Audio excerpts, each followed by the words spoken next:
Katie, we just spoke to a senior Israeli official, and this is the first time that we are hearing from the Israeli government about this tentative agreement that, as we speak, is being considered by the Israeli cabinet.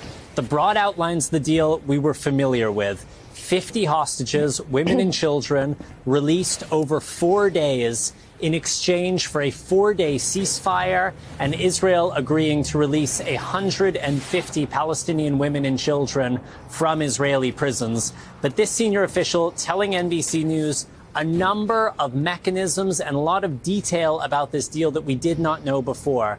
For starters, Katie, there is an option to extend this deal beyond the initial 50 hostages. This official tells us that if Hamas releases an additional 10 hostages, they will get an additional day of ceasefire.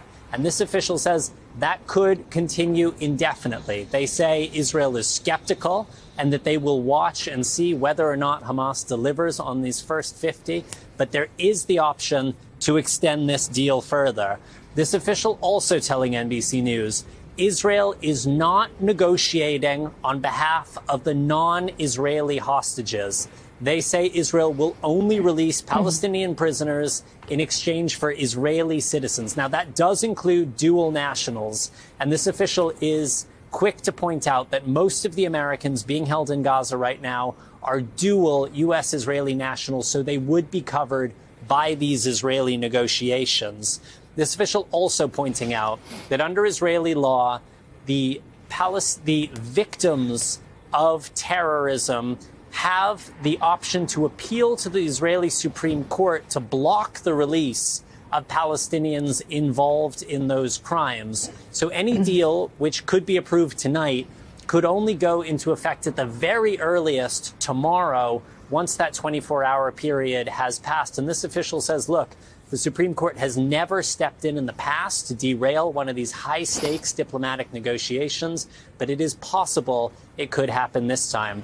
One final detail, Katie. This Israeli official says of those 150 Palestinian prisoners who Israel is prepared to release as part of this deal, none of them directly killed Israelis themselves. Their convictions are for things like carrying explosives to the scene of an attack or driving attackers. Katie. Let me ask you about the deal in terms of the ceasefire, what that would encompass as far as we know right now.